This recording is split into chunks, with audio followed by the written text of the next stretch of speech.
Good morning, everyone, and thank you as always for joining us, and thank you to the international media that are also with us.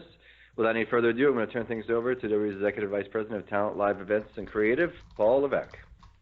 Hey, everybody. Thank you very much for being here today.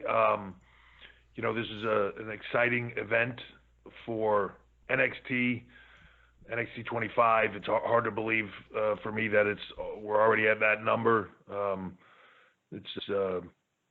It's been fast in some ways and seems long in others, but it's been a heck of a ride, and I look forward to making this one even more memorable than the others. Since the very beginning, this brand has kind of set a template for in-ring action, and I think this will be no different. And it's great to be able to come here for the first time to our backyard right here in Connecticut, which is something I've wanted to do for a while, and the timing worked out right with some shifting of other events. We had to move a date and move some times, and it worked out great that we were able to get Webster Bank Arena here in Bridgeport and be able to bring an event, an NXT event here to Connecticut. So excited about that. This should be a spectacular card, as we always try to do. But the things that I'm really looking forward to, the Shayna Baszler Io Shirai match for the NXT Women's Championship. You always hear the thing that styles make fights, but two completely different styles, two of the absolute best in the world, and I can see this being one to top. And then of course Johnny Gargano defending the NXT Championship against Adam Cole. If it's anything like the first one, which is and just an incredible match, if this is anything like that, we're in for a treat. So it should be a heck of a night. But with that, I will open it up to questions to everybody online. Hey guys, usual rule: one question and one follow-up, please. Okay, and our first question comes from Brian Fritz with Sporting News. Please go ahead. Hey Paul. So takeover events are always a big deal for yourself and for the brand, but how does this one feel going into it since it's not on the same weekend as a major WWE show? Does it feel any different? It feels a little bit different. I know for me, because it's slightly less busy. It just, not that it's ever quiet around here, but just given the fact that we're not ramping up for back-to-back multiple events and trying to keep all that square, just having the one standalone event, plus it's right down the street, so it's kind of nice. So it's a little bit less for me from that standpoint. I don't think for the talent it's anything less of anything. I think that they are extremely excited. I think they're extremely excited to be here in Connecticut. And the one thing about NXT, the takeovers in general, but the brand in general, these are all talent that are young, hungry, and ready to prove something, whether it's ready to prove something to the world of where they fit kind of in the overall landscape, or whether it's reestablishing themselves, like in the case of Tyler Breeze and coming back, to NXT and looking to really stamp himself back into the mix. They're all here to prove a point. And this will be no different. I think we will show the world once again who NXT is. Speaking of Tyler, I know that you've talked about talent moving back and forth between the brands before, but when it comes to Tyler's situation, how would you categorize him? Is he now a regular member of the NXT roster, or is he simply here for this show and for the build-up to it, or how would you state where he stands right now between the brands? No, for me, Tyler Breeze is in NXT right now. I'm thrilled to have him here. I think he's one of the greatest talents out there, and thrilled to have him back. And look, in some way they've talked about it in the show, but the sort of Velveteen Dream being the today version of Tyler Breeze, just a different version of that in a way. That this match to me is the one that has all the markings of being the sleeper that could steal the show, because because of the styles, because of who they are, because of the characters of both guys, I think that they have an opportunity to tell a story in a very unique way. And like I said, they both want to prove something here. So this should be interesting. And our next question comes from Mike Johnson with PWInsiders.com. Please go ahead. Hey, Mike, two's not bad. Mike? All right. Well, hey, there you guys are. There you go. Hello. How are you? Hey, Paul, how are you? I'm good. I'm good, Apparently, you can hear me now. Yes. Would this be? Thank you. With 25 takeovers as of this weekend, what do you think's been the biggest learning curve for yourself and for the team that you built to put these shows together? When you look back at NXT Arrival to now, what were the biggest lessons that were learned, and what do you think, looking back, were the biggest milestones in terms of developing the brand and in terms of making this a standalone brand versus just developmental? Yeah, I think that if you said to me, what is the biggest learning curve, it's I think as you start something, how do you make it have its own identity in and of itself, not be something else, not be a version of something, not be similar, have it be sort of standalone. And even during the process, trying to adapt talent to all different, not only styles in ring, but of presentation and everything else, without coming across as more of the same, That's been the learning curve for me, and it's been also a unique experience for me to learn from so many of these men and women as they've come in through the system from all various walks of life. It's not about it's not about them all coming from the same place, having the same journey through independent wrestling or through coming in from another company. They've all had a different journey and a different story. Some have been long and been through the independents, but even for them, they've all been different. There's been talent that have mostly been focused and sat overseas. There's been talent that have been all through the U.S. Then we have a lot of talent now that really didn't have that experience. A lot of talent now coming in the door that come from something totally different, and they either grew up loving WWE and wanting to be a part of it, or for some, it was something that they learned to love. And it's one of the things that's frustrating for me sometimes, because I see talent come in that maybe it wasn't their first passion. They enjoyed it or whatever, but then when they come in and they start to do it, boy, they get the bug and they become one of the most passionate people you have, and they're so immersed. And sometimes it's hard for fans to give them that credit and that leeway for being as invested in it as anybody else is, because maybe they didn't start out that way, or because they came in from someplace else. And it's difficult to watch them struggle with that sometimes. But for me, the learning curve has been having that unique perspective from all of them. I feel like it's made me learn a lot in guys coming in from the NFL, women coming in from various sports, whether that be soccer or gymnastics or, even with MMA backgrounds, and just different perspectives of everything that then shape how you see what we do. That has been unique, and it's been, to be honest, it's been inspiring to me, and it's been very meaningful for me, and it's one of my favorite parts about this. I say it a lot, that anytime I get to go to the Performance Center and be around that varied level of athletes, all so driven and focused, it's hard not to come out of there. It's like a shot of adrenaline. You just you come out of there energized and focused and inspired. It's awe-inspiring.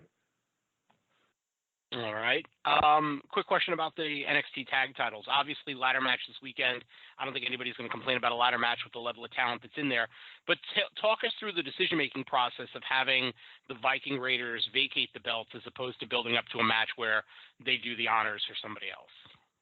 Yeah, so look, it's always a mix with the story of how you want to build to something like that, knowing that they were going to get you being used on Raw and SmackDown, knowing that it had sort of already taken place. Do you want to put them into something and try to build a big storyline and try to negate the fact that, well, they're in some ways they're gone, right? Or do you vacate and try to let teams come up and fight amongst themselves to do it? There's always a mix of how you want to get there with those things. Hopefully you make the right call and you make it as entertaining as possible. Like you said, where I think I netted out was, I don't think anybody's going to complain about a ladder match with this level of talent. I'm excited to see it, and I think you could look at everybody that's in there and make an argument from Danny and Oni as the underdog team all the way through, that you could make an argument of who should take those titles, and it would be hard to argue with. So I'm excited to see it. You can't call it. And our next question is from Jason Powell with ProWrestling.net. Please go ahead. Good morning, Paul. There was Hey, Jason. a time when you told us that you wanted there to be a 6-month creative plan for NXT talent that was called up to the main roster, and it doesn't seem like that's happened in a number of cases lately. Has something changed, or is this just something that's, quite frankly, out of your control? No, I think necessity. Would I like there to be that? There's a lot of things I'd like there to be, but it doesn't always mean that they happen. That is the goal, is to have a long-term plan of a build of somebody coming in. I can tell you that there are those now that we're looking at to 6 months and even some that are a year out, and what the plan is. Will that plan change and morph? Absolutely. But then there's also the need, given injuries, given shifts, given something doesn't work the way you expect it to, or, for Raw or SmackDown, and their need or the desire to say, hey, we need this, and this is a good time to do this. And then when that happens, I'm excited for the talent to have that opportunity, to have that opportunity to go to Raw, to SmackDown, to grow in a different way, do something more. And however that goes, it's a part of the process of, I think no different than any other sporting team. Talent in baseball get called when the need arises, and are there plans to maybe sit somebody here for a year and then move them to here? Yes, but then the plan changes and things arise. So with us, the situation creatively, if it demands or has the need for somebody to get called up, then that's where we go. Also, you took some jabs at AEW at the Hall of Fame. They fired back on their show. NXT's been pretty straightforward when it comes to avoiding things like that. Could that change, though? And do you feel like back-and-forth jabs are good for business on both ends?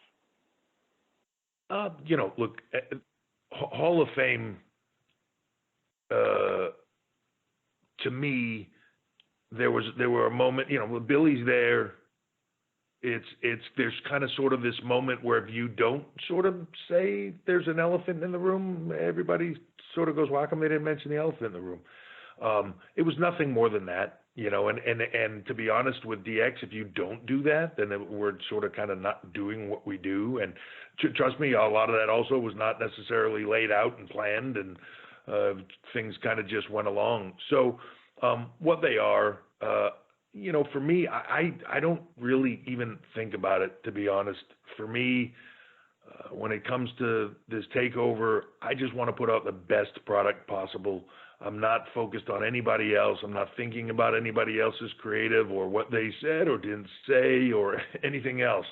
To me, I'm focused on, this Saturday at TakeOver 25. I'm focused on this Saturday, TakeOver 25, and the brand, and making everybody bigger stars coming out of it, putting on the best show we possibly can for fans, and continuing to grow the brand.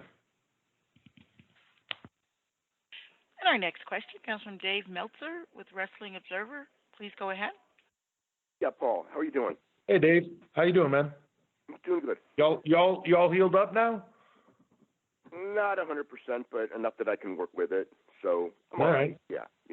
All right. Good to hear. Yeah. So with Tyler Breeze coming in, so it's kind of a theoretical question. There's a lot of names, and just two that pop into my head are like Chad Gable and Luke Harper, who I haven't seen on television in a while, and they're very talented guys. I mean, could there be an idea of bringing those type of guys to NXT to just get them reps and help, the product because they're so talented, and help with younger guys because they, Harper's got a lot of experience and Gable's got a decent amount of experience? Or do you have a feeling that you don't want to overload with guys because there's a part of me that goes like, you don't want to have a takeover filled with guys that were on the main roster. Maybe one is good, but two, maybe one too many. So what's kind of like your theory on that? Yeah, I think it's a feel.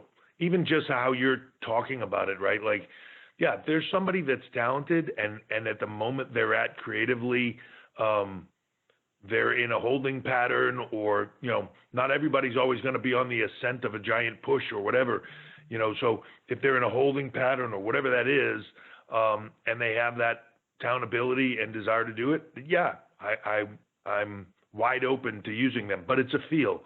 What's enough? What's too much? You kind of have to feel it out so that you're not, not overexposing that, and then it becomes something that the NXT brand is not. You want to have the right blend, and I think that's just a constant feel out process. And as far as like going forward, I mean, would you like you said that Breeze is like now full time? I mean, is there like some type of a thing of how long you would want people in NXT, or is there like now an idea that guys could be in NXT for a career, if you know what I'm saying, or maybe 5 years, whereas before it was always like, well, maybe 2 years, 3 years, and then they should go to the main roster just because that's, it's time at that point. Yeah, I think that they're all options.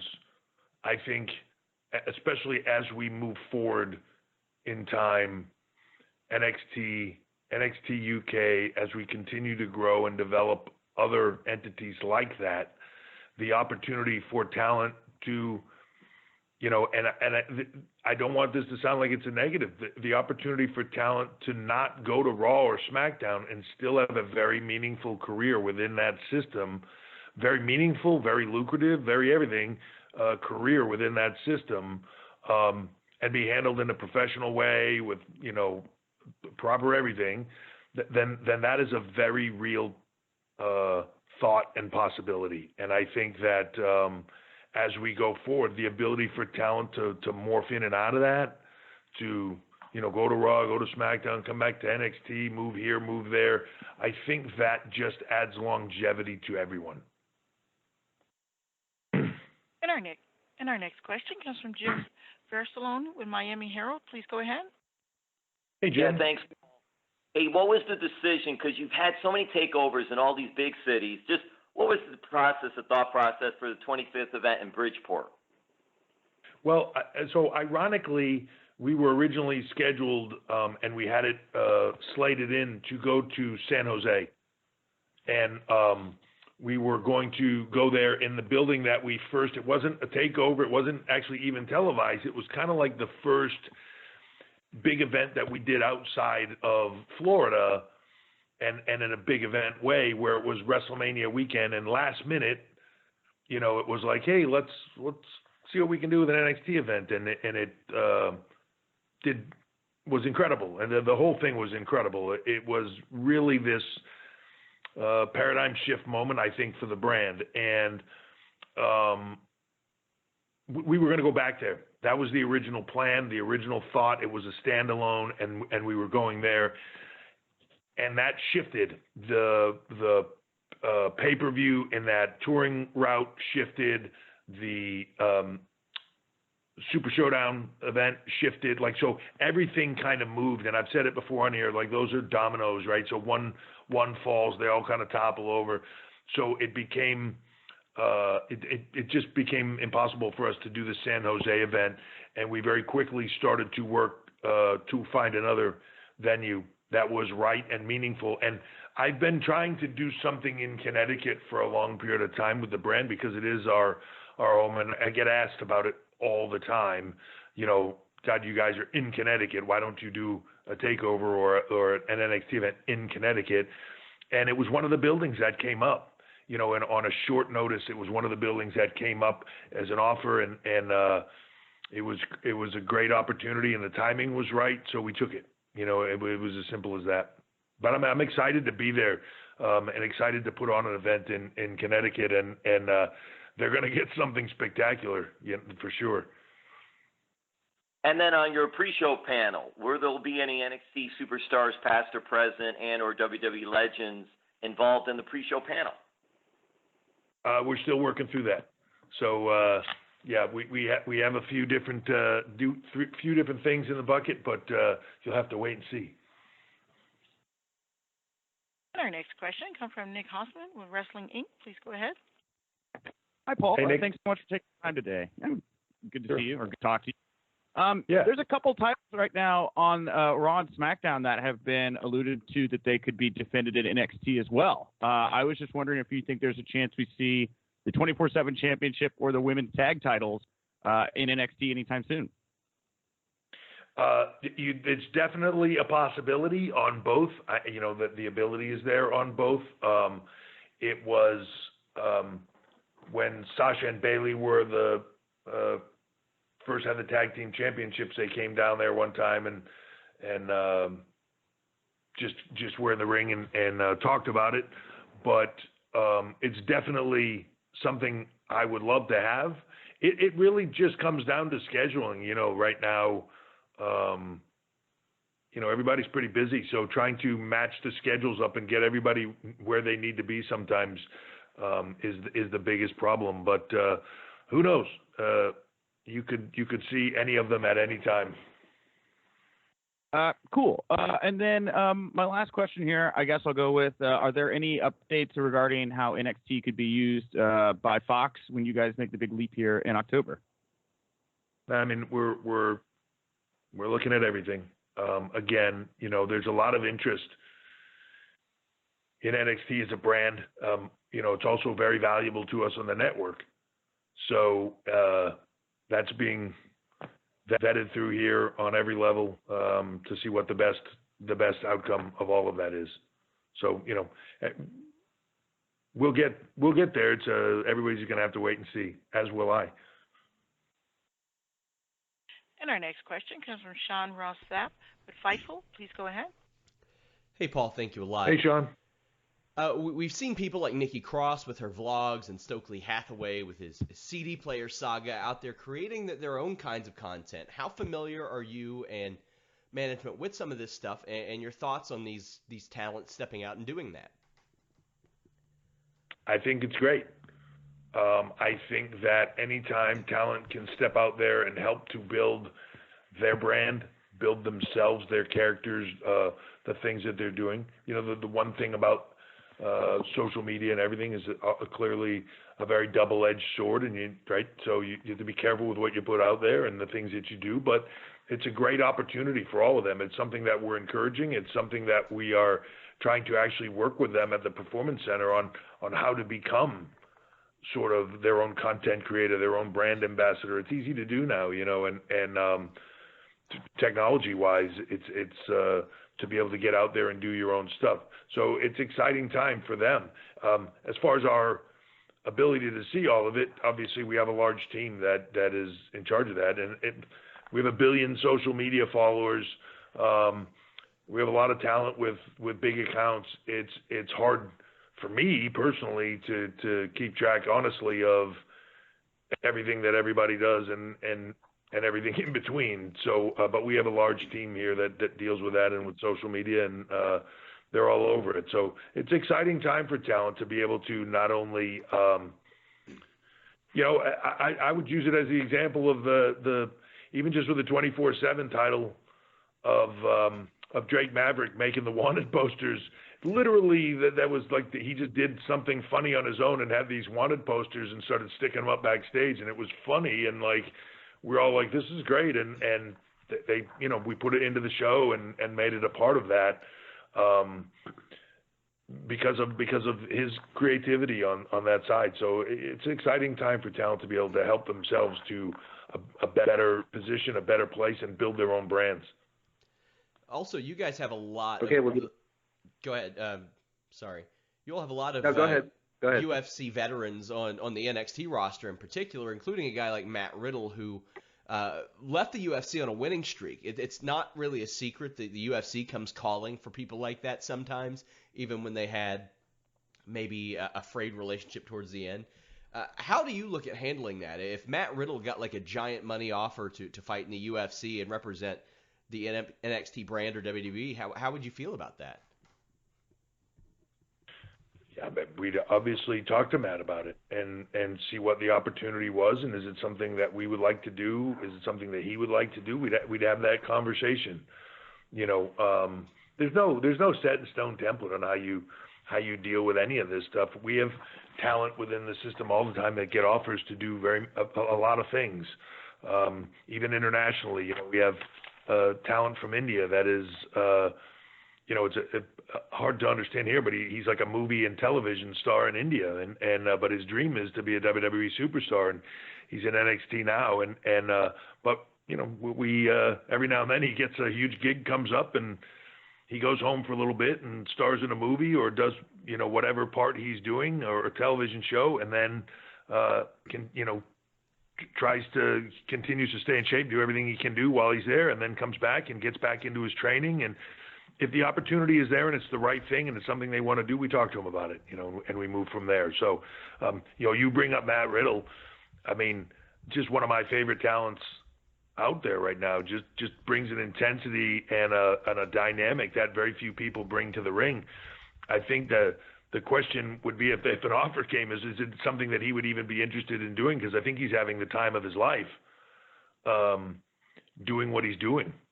And I don't know that and he might, but I don't know that he would want to take a moment out to train differently and do something different.